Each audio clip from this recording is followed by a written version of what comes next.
Imagine uma história cheia de reviravoltas, onde sonhos proféticos definem o destino de um jovem. Uma saga de inveja e traição fraterna que leva este jovem, José, da posição de favorito de seu pai a um escravo em terras estrangeiras. Mas a história não termina aqui.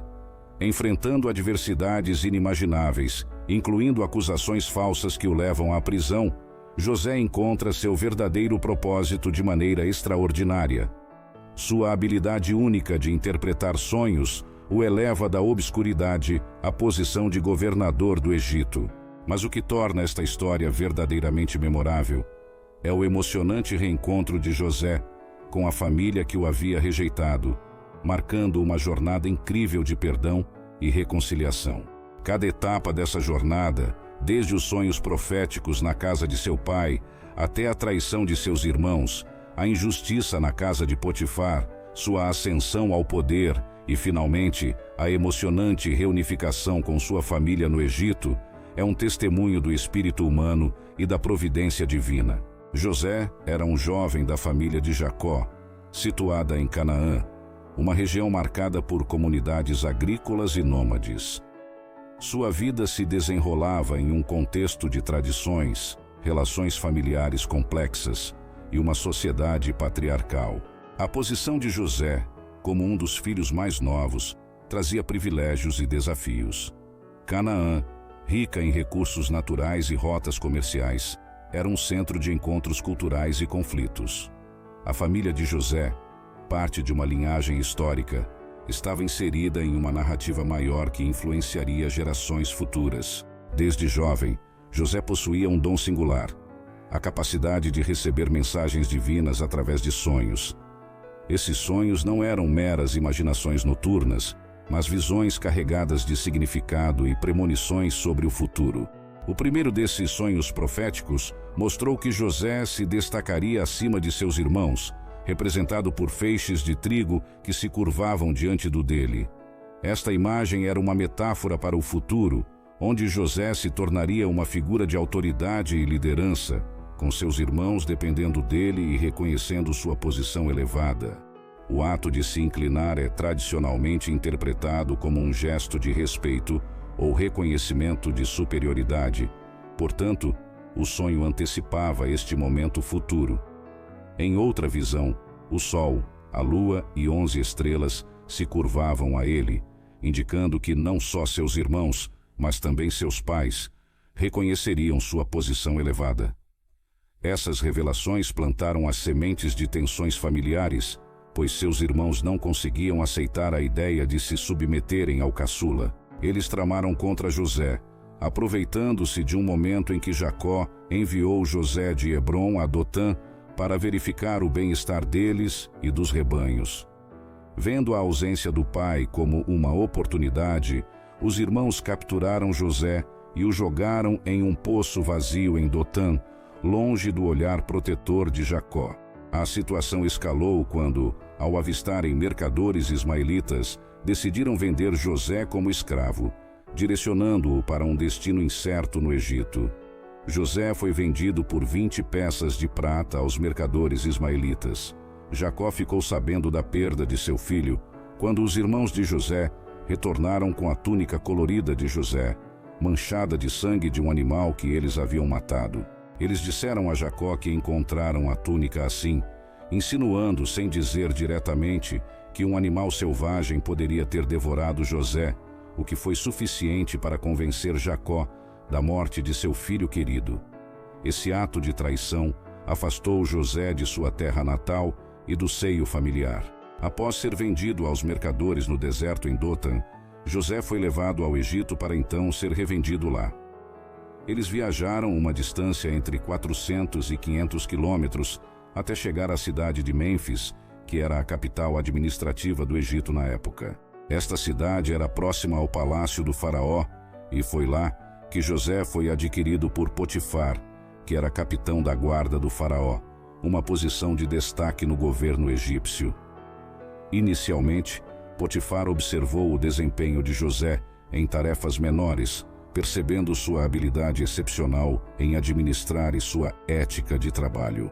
Isso levou Potifar a confiar-lhe a gestão de toda a sua casa e propriedades. No auge de seu sucesso na casa de Potifar, José enfrentou uma grande adversidade. A esposa de Potifar, encantada por José, tentou seduzi-lo repetidas vezes. Ela o abordou dia após dia, tentando convencê-lo a deitar-se com ela, mas José manteve-se fiel aos seus princípios morais e à sua lealdade a Potifar. Sentindo-se rejeitada e buscando vingança, ela acusou falsamente José de tentativa de assédio. Sem investigar a fundo as alegações, Potifar optou por enviar José à prisão. Essa decisão pode sugerir um alívio da punição, possivelmente devido a dúvidas sobre a veracidade da acusação ou em reconhecimento às contribuições de José, evitando assim uma punição mais severa que poderia ter sido esperada por tal traição. Na quietude da prisão, José encontrou-se com 2 companheiros de infortúnio, o copeiro-chefe e o padeiro-chefe do faraó, ambos aprisionados por terem desagradado a seu senhor. Certa noite, cada um teve um sonho perturbador que os deixou ansiosos por compreensão. O copeiro sonhou com uma videira de 3 ramos que florescia e produzia uvas maduras, as quais ele espremia diretamente na taça do faraó. O padeiro, por sua vez, sonhou que carregava 3 cestas de pães brancos sobre a cabeça, com pássaros a picar os pães da cesta superior. Ao ouvir os relatos, José revelou o significado de cada um.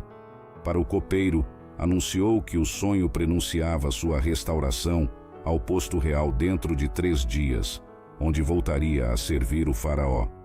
Para o padeiro, contudo, a interpretação trouxe um presságio sombrio. Em 3 dias, ele seria executado, e seu corpo, deixado ao ar livre, seria devorado por pássaros. As previsões de José se concretizaram exatamente como ele havia dito. Após 2 longos anos na obscuridade da prisão, a vida de José tomou um rumo inesperado graças à memória do copeiro-chefe do faraó.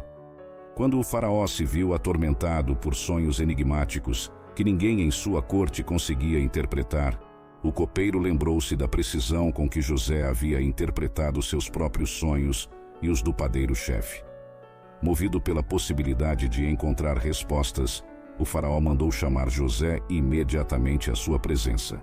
Ao chegar diante do faraó, José foi confrontado com 2 sonhos perturbadores que haviam deixado o líder do Egito inquieto. No primeiro sonho, o faraó viu 7 vacas gordas e saudáveis emergindo do rio Nilo, seguidas por 7 vacas magras e doentias que devoravam as primeiras. No segundo sonho, 7 espigas cheias e robustas eram engolidas por 7 espigas magras e queimadas pelo vento leste. Diante dessas visões, José explicou ao faraó. Os 2 sonhos eram, na verdade, o mesmo. Eles prediziam 7 anos de grande abundância no Egito, seguidos por 7 anos de fome severa, tão devastadora que faria o período de prosperidade ser esquecido. A interpretação de José impressionou profundamente o faraó, não apenas pela clareza da explicação, mas pela visão prática de José, que aconselhou o armazenamento de grãos durante os anos de abundância para preparar o Egito para os anos de escassez iminente. O faraó, então, o nomeou governador do Egito, a segunda posição mais poderosa do país. José foi encarregado de implementar seu próprio plano, administrando a coleta e armazenamento de alimentos durante os anos de abundância. Sob sua liderança, foram construídos grandes armazéns, e o Egito acumulou vastas reservas de grãos. Quando a fome chegou, como previsto, o Egito estava preparado. Como governador, José implementou uma estratégia eficaz para distribuir os alimentos, garantindo que ninguém no Egito passasse fome.